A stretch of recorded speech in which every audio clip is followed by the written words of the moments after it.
بسم اللہ الرحمن الرحیم۔ ناظرین السلام علیکم، میں ہوں آپ میزبان صابر شاکر وفاقی دارالحکومت اسلام آباد سے۔ کچھ اہم ترین خبریں ہیں جی، اور خبریں یہ ہیں کہ نمبر 1 یہ ہے کہ پاکستان کے اندر ایک ایسا نیٹ ورک پکڑا گیا ہے جو دشمنوں سے بھی بدتر کام کر رہا تھا اور جو دشمنوں سے ملا ہوا تھا، بیرون ملک دشمنوں سے ملا ہوا، اندرون ملک ایسا نیٹ ورک پکڑا گیا ہے جو پچھلے 20 سال سے متحرک تھا اور کسی کو کانوں کان خبر نہیں ہوئی۔ اور اب یہ نیٹ ورک میر جعفر اور میر صادق، جنہوں نے پاکستان کو نقصان پہنچایا، پاکستان کی افواج کو نقصان پہنچایا، پاکستان کے عوام کو نقصان پہنچایا، اور یہ تصور تک نہ کیا کہ پاکستان پر دہشت گردی کے الزامات لگ رہے ہیں، لیکن یہ گروہ، یہ نیٹ ورک جو ہے، یہ غیر ملکی، صرف ایک ملکی نہیں، غیر ملکی ایجنسیوں کا اعلی کار بنا ہوا تھا۔ بہت بڑا نیٹ ورک، اس کی میں آپ کو تفصیلات بتاؤں گا، لیکن سب سے پہلے ایک خبر شیئر کرتے ہیں جی، آپ تک پہنچاتے ہیں۔ وہ یہ ہے کہ آپ کو معلوم ہے کہ دنیا بھر میں مسلمان 1 ارب سے زیادہ کی تعداد میں موجود ہیں، اور ان مسلمانوں کے دل کو تکلیف پہنچانے کے لیے شیاطین کفار یہ کیا کرتے ہیں؟ یہ کرتے ہیں جی کہ گستاخانہ خاکے شائع کر دیے، نشر کر دیے اور بنانا شروع کر دیے، اور یہ دیکھے بغیر کہ اس سے کتنا زیادہ تکلیف پہنچے گی، اور یہ ایک اپنے اندر یہ ایک انتہائی قسم کی انتہا پسندی ہے، انتہا پسندی اور دہشت گردی کے زمرے میں آتا ہے۔ انریسٹ پیدا کرنا دنیا میں، یہ ایک ٹولہ ہے جو کہ یہ کام کرتا رہتا ہے، لیکن ایسے لوگوں کا انجام جو ہے ماضی میں بھی بہت برا ہوا، اور اب بھی برا ہو رہا ہے، اور آئندہ بھی برا ہی ہوگا۔ ایک پراسرار طور پہ اسی طرح کی ایک ملعون کی موت ہوئی ہے سویڈن کے، یہ ہیں جی، اور سویڈن کا تھا، اور اس نے 75 سال اس کی عمر تھی، اور اس نے 2007 میں یہ حرکت کی تھی، اور 2007 میں اس حرکت کے بعد اس کی مقرر بھی کر دیا تھا ہیڈ منی بھی، لیکن یہ بچتا بچاتا چلتا رہا۔ ایک دو دوران اس پہ حملہ بھی ہوا، لیکن بچ گیا۔ اب جی پراسرار طور پہ وہ ایک روڈ حادثے میں، سڑک کے حادثے میں مارا گیا ہے، اور ابھی تک کسی کو سمجھ نہیں آ رہی، بلکہ جل کر راکھ ہو گیا، اور آگ لگ گئی گاڑی کو، اور گاڑی کو آگ لگنے کے بعد فارغ ہو گیا۔ یہ اتوار کا واقعہ ہے، یہ 75 سالہ تھا جی، اور یہ کار اور ٹرک کے درمیان تصادم ہوا، اور اس کے نتیجے میں ٹرک پہلے ایک گاڑی سے ٹکرایا، پھر اس 75 سالہ ملعون کی گاڑی سے ٹکرایا، اور اس کے اندر سیکورٹی گارڈز بھی تھے۔ پولیس اس کی حفاظت کرتی رہی 2007 سے لے کے اب تک، مسلسل اس کو پولیس ملی ہوئی تھی، حفاظتی گارڈز ملے ہوئے تھے تاکہ اس کی زندگی کو خطرہ نہ ہو، لیکن ہوا یہ کہ موت نے اس کو ان تمام تر حفاظتی اقدامات کے باوجود لیا، اور مخالف سمت سے آنے والے ٹرک سے ٹکرایا، اور یہ خود بھی گیا، دونوں گاڑیوں میں آگ لگ گئی، اور اندر جو کچھ بھی تھا وہ جل کر راکھ ہو گیا۔ یہ ہے سچویشن۔ اب ہوا کیا ہے؟ ہو یہ رہا ہے کہ اب اس کو تحقیقات کر رہے ہیں کہ جی سب کچھ ہوا کیسے۔ پولیس یہ اس کو کہہ رہی ہے کہ یہ ایک حادثہ ہے، اور اس میں کسی قسم کی کوئی تخریب کاری نہیں، اور اس کو پولیس ترجمان کہتی ہے اس کو حادثہ ہی سمجھیں، لیکن جو باقی لوگ ہیں وہ یہ کہتے ہیں نہیں، یہ پاسبل نہیں ہے،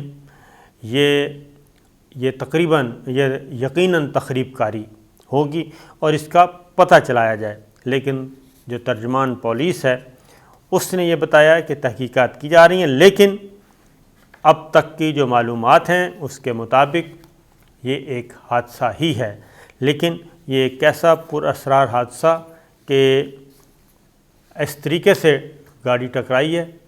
آپ کو معلوم ہے، ایسا وہ کہتے ہیں کہ ایکسیڈنٹ بھی کم ہی ہوتے ہیں، لیکن ٹرک کا جو ڈرائیور ہے وہ زخمی ہے۔ اب ایک لمبی چوڑی تحقیقات ہوں گی، لیکن اپنے انجام کو وہ پہنچ گیا، اور تمام تر حفاظتی انتظامات کے باوجود وہ موت سے نہیں بچ سکا۔ یہ اختیار اللہ تعالیٰ کو ہے۔ میں تو یہی کہوں گا کہ جو ہارمنی ہے اس کو برقرار رکھنا چاہیے اور کسی کی دل آزاری نہیں کرنی چاہیے۔ تو اب آتے ہیں جی اگلی خبر کی طرف۔ صورتحال یہ ہے کہ آپ کو معلوم ہے کہ پاکستان ایک بھی طویل عرصے سے جنگ لڑ رہا ہے، آپریشن کر رہا ہے، ہماری فورسز خواہ وہ سول ہیں یا وہ ملٹری ہیں وہ کر رہی ہیں، اپنی جانیں قربان کر رہی ہیں، ہمارے عوام اپنی جانیں قربان کر رہے ہیں۔ 20 سال میں کیا کچھ نہیں ہوا اس ملک میں سب کو معلوم ہے، اور یہ لڑائی ابھی بھی جاری ہے، یہ لڑائی ابھی بھی جاری ہے، اور اس وقت بھی ہماری جو فورسز ہیں وہ صوبہ خیبر پختونخوا میں اور بلوچستان میں آپریشن میں مصروف ہیں، پاک افغان بارڈر پہ، پاک ایران بارڈر پہ، پاک انڈیا بارڈر پہ، تمام سرحدوں پہ، اور اسی طرح کا آپریشن جو ہے وہ افغانستان میں بھی چل رہا ہے۔ لیکن اس کے بارے میں بتا دوں کہ یہ کیا خبر ہے۔ خبر یہ ہے جی کہ بظاہر کراچی سے 10 دہشت گرد پکڑے گئے۔ ابتدا میں تو یہ بھی نہیں پتہ تھا کہ یہ دہشت گرد ہیں۔ 10 لوگ پکڑے گئے، اور ان کے بارے میں جب وہ پتہ چلا وہ ایرانی شہری تھے، لیکن جب ان کو چیک کیا گیا تو پتہ چلا ان کے پاس تو پاکستان کے شناختی کارڈ اور پاکستان کے پاسپورٹ ہیں۔ یہاں سے سلسلہ شروع ہوا۔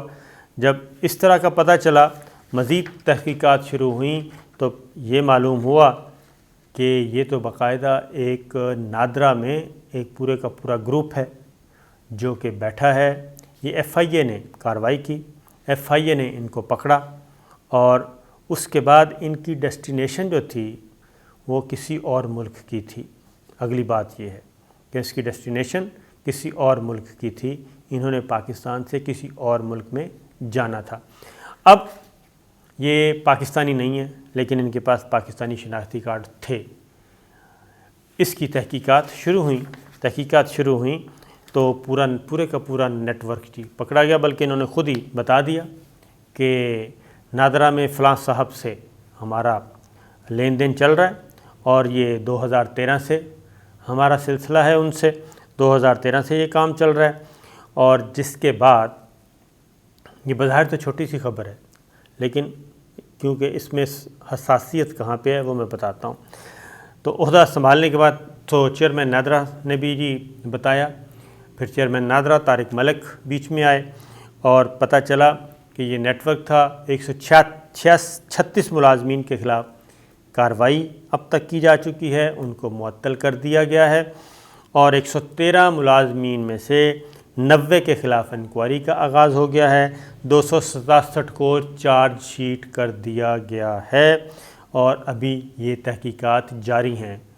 267 لوگوں کو ڈسمس فرام سروس کیا جا رہا ہے، 113 ملازمین میں سے 90 کے خلاف انکوائریز کی جا رہی ہیں، 136 ملازمین کو معطل کر دیا گیا ہے۔ یہ اتنا بڑا نیٹ ورک تھا۔ ہوتا کیا تھا؟ اب ذرا یہ سن لیں کہ ہوتا کیا تھا۔ ہوتا یہ تھا کہ دوسرے ملک کے شہری پاکستان میں آتے تھے، ان کو نادرا کے اندر جو یہ نیٹ ورک تھا، میر جعفر اور میر صادق، یہ ان کو پاکستان کا شناختی کارڈ دیتے تھے۔ یہ لوگ باقاعدہ طور پہ ٹریننگ حاصل کی ہوئی ہوتی تھی، یہ دوسرے ملکوں میں جاتے تھے، وہاں پہ جو پراکسیز لڑائیاں لڑی جا رہی ہیں، خواہ وہ شام ہے، عراق ہے، لیبیا ہے، یمن ہے، کویت ہے، میڈل ایسٹ کے ممالک، عرب ممالک، یہ وہاں پہ جاتے تھے، اور یہاں تک کہ انڈیا بھی یہ جاتے تھے، اور جا کے یہ کارروائیاں کرتے تھے۔ کوئی دھماکہ کر دیا، کوئی دہشت گردی کی وارداتیں کر دیں، کہیں جا کے پھٹ گئے، کہیں جا کے دھماکہ خیز مواد، کہیں فائرنگ۔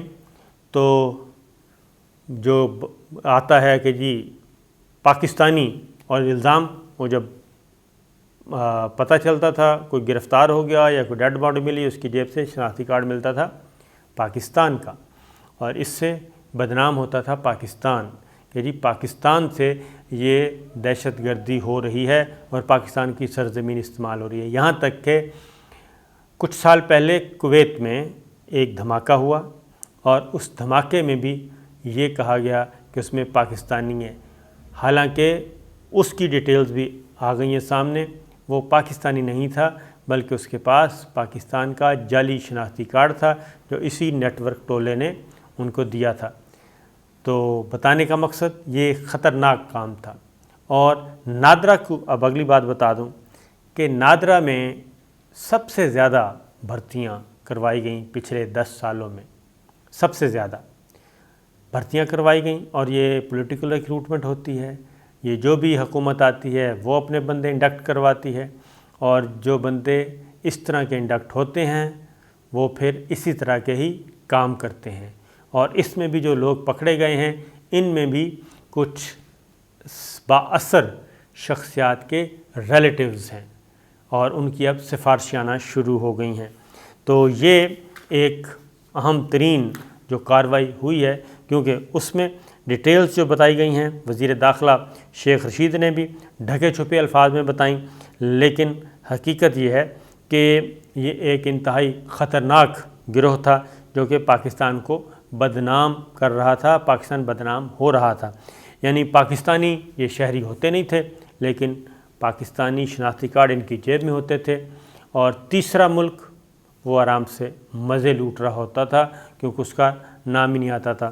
تو یہ جو پراکسیز لڑی جاتی ہیں یہ ان کی وجہ سے یہ سب کچھ ہو رہا تھا۔ اب یہ جو سب کچھ ہو رہا ہے اس لیے پاکستان پہلی مرتبہ اپنی سیکورٹی پہ زیادہ سے زیادہ خرچ کر رہا ہے۔ وہ پاک افغان بارڈر 2600 کلومیٹر طویل سرحد پہ باڑ لگا رہا ہے، اور 99% کام مکمل ہو چکا ہے، اور مزید اب اس باڑ کو کنورٹ کر رہا ہے باقاعدہ طور پہ دیوار میں، کنکریٹ دیوار میں، اور وہ 2600 کلومیٹر یہ بھی ایک بہت بڑا پروجیکٹ ہے۔ اگر ہم پاک افغان بارڈر پہ کنکریٹ کی دیوار، پکی دیوار اور جنگل لگانے میں کامیاب ہو جاتے ہیں تو ہماری یہ سرحد ہمیشہ ہمیشہ کے لیے محفوظ، اور اسی طریقے سے پاک ایران بارڈر پہ بھی یہ بھی طویل ترین سرحد ہے، افغانستان کے بعد دوسری طویل سرحد، اس پہ بھی پاکستان لگا رہا ہے باڑ، اور اس کو بھی کنورٹ کیا جائے گا بعد میں دیوار کی صورت میں۔ اس کی ریزن یہ ہے کہ کلبھوشن کا معاملہ ہو، وہ بھی ادھر سے پکڑا گیا تھا، اور ادھر اس نے بتایا تھا کہ اس کا نیٹ ورک وہاں سے بیٹھ کے وہ آپریٹ کرتا تھا۔ پھر پچھلے دنوں پاکستان کی سیکورٹی فورسز پہ بھی پاک ایران بارڈر پہ حملہ ہوا، ہمارا ایک جوان شہید ہوا۔ تو یہ ساری جو چیزیں چل رہی ہیں یہ پورے کا پورا ایک پلان تھا، اور جو بے نقاب ہوا ہے۔ اب دیکھنا یہ ہے کہ آگے جا کے ان کو بچاتا کون ہے، اور بچانے کے لیے کون کون میدان میں آتا ہے، کیونکہ ہے تو ساری پولیٹیکل ریکروٹمنٹ، اور یہ تنخواہیں بھی لیتے ہیں، اور پھر ان خاندانوں کے مفادات کا بھی تحفظ کرتے ہیں، اور دوسرے ملکوں کے اعلی کار بنتے ہیں۔ یہ ہے سچویشن اس وقت۔ یہ ہمارے انڈیا نے بھی ہم پہ بہت دفعہ الزامات لگائے، اور ان کو کہا کہ یہ پاکستان کے شناختی کارڈ ان کی جیب سے نکلے، ان کے نام بھی بتا دیتے تھے، پتہ چلتا تھا کہ یہ جعلی شناختی کارڈ، جعلی پاسپورٹ۔ یہی کام اشرف غنی حکومت نے بھی کیا، یاد رہے آپ کو، کہ انڈین شہریوں کو افغانی پاسپورٹ اور افغانستان کی شہریت دے دی۔ وہ کتنے لوگ ہیں اس کا کوئی ریکارڈ نہیں، کوئی پتہ نہیں۔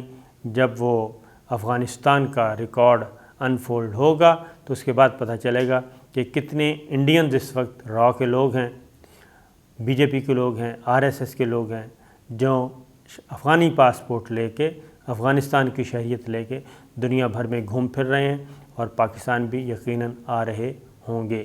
تو یہ ہے دشمن کا کھیل جو کہ پکڑا گیا ہے۔ اجازت دیجیے، اللہ حافظ۔